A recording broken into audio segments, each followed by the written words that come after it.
มาสุดท้ายสินค้าวันมาในวันที่16เดือนธันวาคมปี2026ยังกังวันเต็งพบทบจอมข่าวปานังค่ะช่วยอ่านข่าววันมาในห้องข่าวมาถมด้วยข่าวอันลีสนใจวันต่อวันมาในเนี่ยค่ะเนาะมีสื่อข่าว SPM แต่มาลงว่าสึกค้าง KIA ปืนเผาอย่าไปเฮาพี่น้องก้นปืนจีออกตาออกตั้งเลยไฮเวย์เส้นตั้งจอมหนังอันเดลัดกว่าในวันนี้ค่ะแต่เอาวันที่11เดือนธันวาคมปี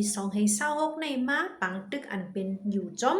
เจเวงสวยกูมันโมเลยเนอะเมืองใต้ปอถองเดมีเจเวงเมืองมิดตั้งมันเป้งในค่ะเนาะเส้นตั้งเจอในการสังเจอคนเมืองปืนตีออกตาออกตั้งในก็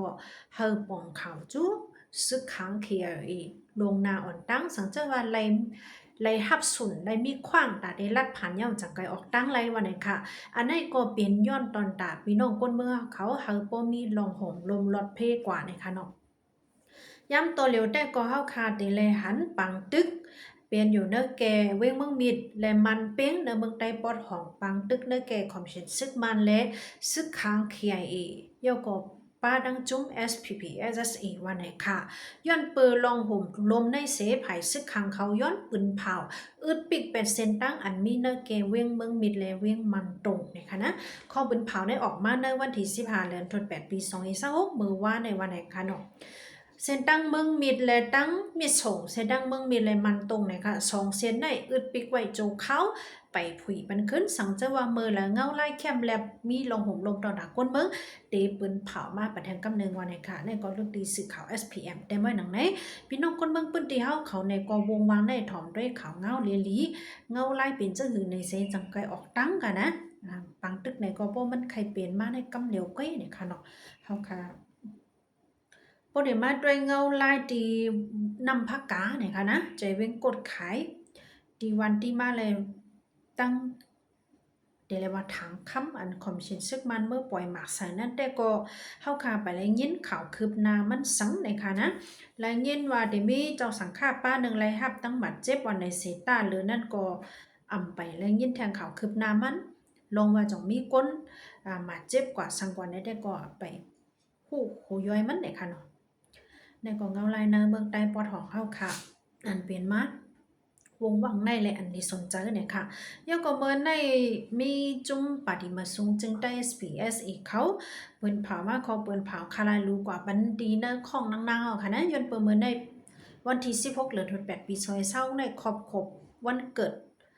อะไรก่อพอดจุ้มปฏิมาสูงจึงได้เต็ม50ไป5ปีเนี่ยค่ะเนาะนั่นก็มันยาวหนาป่นแลค่ะเลยแพ้เป็นแทงโหนึงเฮการรู้ปันเนอร์ของนางๆค่ะนะสังเจอว่าสนใจเนี่ยก็เข้ามือปันแห้งเลยนะคะเนาะบ่ได้มาเอารู้เนอร์ของนางๆในแต่ก็เขายามันป้อเนี่ยค่ะนะเฮาคาเต็มเลยถ่อมเขาบางอันสืบเสนได้ก็เฮาคามาถ่อมด้วยแทงข่าวต่างหูของเขาเกี่ยวเลยข่าวอันซึกว่า UWSA เขาเลยอึดปิกแบบเดี๋ยวเลยว่ายองพลาคลี่ยานอันมีเนนาดีว่ากุ้งกำเจอนั่นจุ้มเขาก็เลยออกมายืนยันว่าเลยสั่งอึดปิดไว้แต่ๆนะคะย้อนเปว่าเนจุ้มอันเดมาก่อสร้างศาสนาคริสต์อันห้องว่านายขาวแขในนั่นค่ะเนาะนายขาวแขในมันมาโฮตะละห้อยเอาก้นมึงปืนตีในมันเดเลยว่ามันอยู่เส้นสายกลางนะคะนะมันเป็นไผอันนึงป่นๆเหลือๆนั่นแหละมันอำกึ่งงำกันตั้งปืนตีอันเปลี่ยนอยู่ย่ำต่อเร็วแน่กูมันมาสร้างเป็นปัญหาลงของคำเป็นลูกลองสู้ยุงมาเลยนี่นแหละเขาเลยให้หามวยก้อยวันนี้ค่ะสังเจ้าอะไรจะทัดหันว่าลองตั้งเฮ็ดสังและก้นเมืองปืนตีเขาอยู่เขาดีเขาตั้งเหี่ยวในจึงอำพิษเปิงสังป่องใจกันง่ายลมเลียวในจึงได้ขึ้นปืดผุยปันกว่าเมือนเก่าก้อยมีเยอะอ่านแต่ได้อึดปืดแปดต่อโจต่อป้านวันนี้ค่ะอะไรสั่งอึดปิกในกอย้อนเปิว่าเงาไล่กูมันเลยสุกชักตุ่มเตอปลาหิมพร้อมพี่น้องคนเมืองเปิ้นจีเนี่ยค่ะนะกูมันเปลี่ยนมาลองสู้ยุงอันอ่ำจังให้หามไรมื้อนั้นนั่นไหนเลยไรยุบย้ำมุมบ้องไผ่รีเซเฮ็ดกว่าก้อยนะคะนั่นก็เป็นข้อปืนเผาภาย UWSE ซึ่งว่าเขาเป็นฝั่งเมื่อวานไหนค่ะข่าวที่เมืองใต้ปอดจันค่ะเนาะกับว่าซาไต้นิวส์เตมาลงว่าเนเกเซนตั้งเวียงอุ่มเป้าและเวียงกัดล่อเมืองใต้ปอดจันเนี่ยค่ะสามล่อรูปสามล่อเป็นเพศกึ่งกลางให้ผู้ชายก่อนหนึ่งลูกตายนี่ค่ะนะ ในวันที่15เดือนธันวาคมปี2026ยาม6คำเมื่อวานในวันไหนค่ะ3ล้ออันมีก้นหอมันจือห้องว่าอู้เหมามังตินแลมีก้นอันอยู่ปอกเร็วกันจือห้องว่าอู้เสิงเว้นอยู่ปอก6เว้นกัดล้อนะคะเข้ายาม6คำ6โมงครึ่งในนะคะนะขับขี่มาเหนือเส้นด้านกัดล้อเป้านะคะเนาะพ่องย้ำพอขับมาอยู่ลีนั่นเผิดถึงมาตีเสาลักไม้72/2นั่นทิ้งเลยตั้งไว้มันนะคะนะ3หลอดก็หอมาเนี่ยย้อนอะไรกึ่งกลางเปลี่ยนเพศกึ่งกลางตกกว่าเนื้อหวยนะคะเนาะ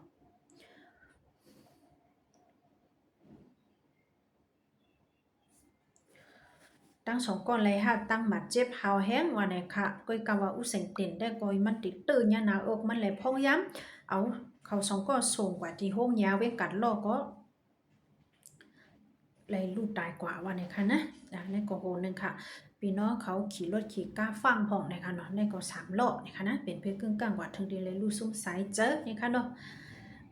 เขาเมืองได้ประจันได้ก็ผู้เลสีเจอได้ก็ไปมีอีสังค่ะนะอันลีสนใจอันหลักไล่มันเนี่ยค่ะมันก็เหมือนเพ่นๆเดี๋ยวยอบเลยยามาพองแหนยอบเลยก้นโตไพ่พองแหนนะคะนะเดี๋ยวมีเจอนั่นกล้วยเนี่ยค่ะเนาะ